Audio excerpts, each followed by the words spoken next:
तनवार ऐसा नाम जिसे पहचान की आवश्यकता नहीं है। मानव अधिकार की अलग जगाने वाले और मध्य प्रदेश को गौरव मानवता रत्न अवार्ड दिलाने वाले हैं। इतना ही नहीं, हिंदी भाषा अनिवार्य करने के लिए आप 7 दिन तक भूख हड़ताल पर भी रह चुके हैं। मानव अधिकार के लिए कई यात्राएं निकाल चुके हैं। धार्मिक कार्यों में भी आप सदैव आगे रहते हैं।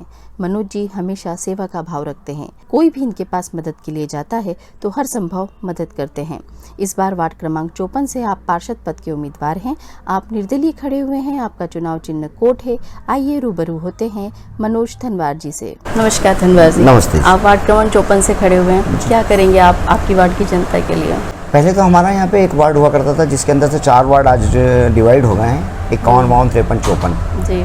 किंतु क्या होता था कि जब भी कोई वार्ड क्रमांक 54 के अंदर जो भी प्रत्याशी आज तक आया है, जो भी उम्मीदवार यहाँ पर आया है, तो वो वार्ड की उस जनता के ऊपर खरा नहीं उतरा जिसके लिए वो हमेशा वोट मांगने के लिए आता है जी। जब से मैंने चुनाव प्रचार चालू करा है वार्ड क्रमांक 54 के अंदर, मैं जिस भी मोहल्ले और जिस भी गली के अंदर गया हूँ तो वहाँ पर समस्याओं का अंबार लगा हुआ है और हर कोई व्यक्ति ये कहता है कि जो पिछली बार जो चुनाव जीत के गए हैं वो दोबारा वापस नहीं आते हैं।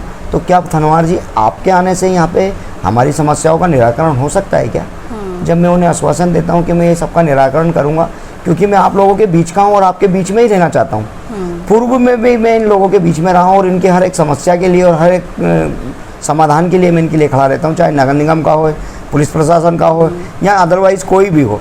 या हॉस्पिटल का कोई ऐसा काम आ जाता है जिसके एमवाई के अंदर इनको कोई एडमिट नहीं हो पाता है। गरीब बस्तियां हैं 4-5 यहाँ पर, जिसके अंदर सबसे ज़्यादा समस्या यही रहती है कि उनको एक तो समय पे इलाज नहीं मिलता है। तो जब मैं उस बस्ती के अंदर गया तो मैंने उनको ये भी कहा है कि मैं यहाँ पे कोशिश ये करूँगा कि एक डिस्पेंसरी का निर्माण करवाऊँ यहाँ पे। और जब मेरे को उन लोगों ने देखा तो बोलते कि हमको कोई पार्टी भी नहीं चाहिए, ना कोई चुनाव चिन्ह चाहिए, हमको हमारा सिर्फ मनोज तनवार चाहिए जो हमारे सुख दुख का साथी है, जो हम लोगों के बीच में खड़ा रहता है। मैं चुनाव लड़ने आया हूँ। हमारे यहाँ की एक समस्या है कि हमारे यहाँ पे एक आदिवासी कॉलोनी है जी। जिसके अंदर पूरे मध्य प्रदेश के अंदर और इंदौर के अंदर अगर कहीं से फुटबॉल खिलाड़ी का कहीं चयन होता है तो वो आदिवासी कॉलोनी रहती है जी।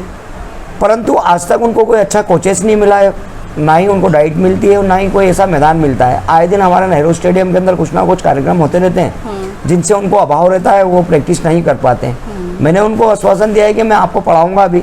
वो पूर्व में जैसा होता है कि उनको जो स्कॉलरशिप मिलती है, कुछ लोग उनको बता नहीं पाते हैं। इंटरनेशनल स्तर पे भी पढ़ने के लिए बच्चों के लिए स्कॉलरशिप आती है, किंतु जिन लोगों के पास आती है वो आज तक नहीं बता पाते हैं कि स्कॉलरशिप का लिंक कहाँ है। मतलब ये मैं उन सब चीज़ को उठाएंगे। मैं ये चुनाव का मुद्दा उठाऊंगा और सड़क, बाग बगीचे, हरियाली जो जिससे हम लोग लुप्त हो रहे हैं वो उसका निर्माण कराने की कोशिश करूँगा।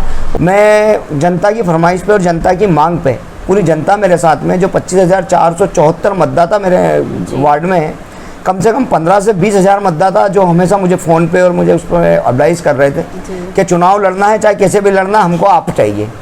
उन्हीं के कहने पे मैं चुनाव मैदान में उतरा हूँ और जो भी निर्णय होगा वो पब्लिक के हाथ में है, मेरे मतदाताओं के हाथ में। मेरे मतदाता मेरे आशीर्वाद दाता हैं।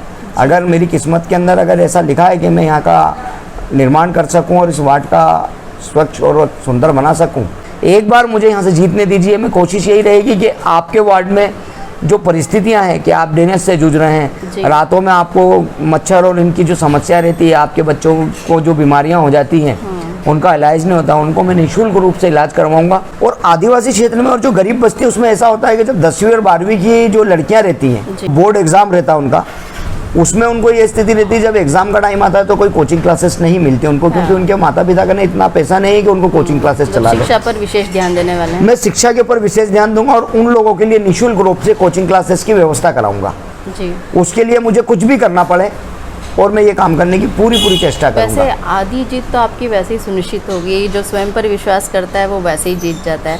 तो ना आप कांग्रेस से खड़े हुए हैं, ना आप बीजेपी से खड़े हुए हैं, आप निर्दलीय खड़े हुए हैं, आप स्वयं पे विश्वास कर रहे हैं, तो आधी जीत तो आपकी वैसे भी हो चुकी है। रहता है सबसे ज़्यादा लोग विकास का ही मुद्दा उठाते हैं, तो विकास कार्यों में आपका क्या सबसे आगे रहेगा करने का? सबसे पहले मैं तो ये जो चुनाव मैं नहीं लड़ रहा हूँ, मेरे वार्ड की जनता लड़ रही चुनाव, और हर एक मतदाता को मेरा यही कहना है और मतदाता का भी मुझसे ये कहना है कि जो मैं वोट डाल रहा हूँ, मैं अपने आप को वोट डाल रहा हूँ, मैं चाहता हूँ कि मैं जीतूँ और मेरे क्षेत्र का विकास कराऊँ। आप कितना काम करेंगे? मेरा तो ये दायित्व है कि अगर मैं यहाँ पे से चुनाव जीत के अगर इंदौर नगर पालिका निगम के अंदर बैठा तो सबसे पहले मैं अपनी जनता की आवाज़ उठाऊँगा और जितना भी मुझसे बनेगा कि 24 घंटे के अंदर 12 घंटे 13 घंटे जो भी मेरे से बनते हैं मैं उस वार्ड में दूंगा। तो मेरी पहले ये कोशिश रहेगी कि नगर पालिका निगम के अंदर जो भी महापौर बनेगा या जो भी वहाँ पे मेयर बनेगा, सबसे पहला मेरा यही उद्देश्य रहेगा कि मेरी कॉलोनी के अंदर की जितनी भी पाइपलाइन डली हुई हैं सबसे पहले उनको चेंज किया जाए। हाँ, इस बार के आप बहुत लोकप्रिय हैं, धार्मिक कार्य भी आप करते रहते हैं, लोगों की समस्या भी सुनते रहते हैं, तो जनता का लगता है प्यार तो ज़रूर मिलना ही चाहिए। देखिए, पिछले 40 सालों से कि मैं आज़ाद नगर क्षेत्र के अंदर जो वार्ड क्रमांक 54 से लगा हुआ एक क्षेत्र है, जो वार्ड क्रमांक 54 के अंदर ही आता है सिलीवंश लाइन, वहाँ पिछले 40 वर्षों से मैं धार्मिक कार्यक्रम करा रहा हूँ, गरबे कराता हूँ, भंडारे कराता हूँ, होली जलाता हूँ, ये आप सब लोग देखने वाले हैं। चीज़ और आपसे बताना चाहता था दीदी, राजनीतिक मेरा पैसा नहीं है और ना ही मैं राजनीति करने की कोशिश कर रहा हूँ, ना ही मैं राजनीति करता था, पर मैं 30 सालों से मानवाधिकार की अलग जगा रहा हूँ। जो मैं मध्य प्रदेश और इंदौर का नाम मैंने पूरे वर्ल्ड के अंदर रोशन किया है, आज तक किसी ने मानवाधिकार का आवाज़ नहीं उठाया और मैंने मानवाधिकार की आवाज़ हर एक जन जन तक पहुँचाने की कोशिश करता हूँ और आज भी उसी व्याप पे मैं लगा हूँ। आज मैं अंतर्राष्ट्रीय मानवाधिकार संघ का प्रदेश अध्यक्ष होने के नाते अंतर्राष्ट्रीय स्तर के ऊपर मेरे क्षेत्र की और यहाँ पे होने वाली हर एक समस्या की आवाज़ में उठाता हूँ। मैंने ऐसे कई काम करे हैं मानवाधिकार के अंदर, जिससे अगर कहीं नाम आता है कि यार मानवाधिकार की बात आती है तो वहाँ मनोज तनवार का नाम सबसे पहले आता है जी। वो हिंदुस्तान का कोई सा भी कोना होगा तो मनोज तनवार का नाम वहाँ पे आता है, क्योंकि मानवाधिकार की यात्रा मैंने निकाली। मानवाधिकार के नाम से मध्य प्रदेश का गौरव मानवता रत्न अवार्ड सबसे पहले मैंने दिया। इस समाज सेवा का आपको फल ज़रूर मिलेगा और हम उम्मीद करते हैं, आशा भी करते हैं और शुभकामनाएं भी देते हैं कि आप इस चुनाव में ज़रूर विजय हों। आपका और सबका आशीष बना रहेगा तो जरूर विजय श्री आपके कदमों में होगी। मेरी आप लोगों से एक गुजारिश है कि आप वोट दें। आपका वोट बहुमूल्य है, लेकिन उस वोट को देने से पहले सोचें कि हम वोट किसको दे रहे हैं। पार्टी को देख के वोट ना दें, आप व्यक्ति को देखकर वोट दें। नमस्कार।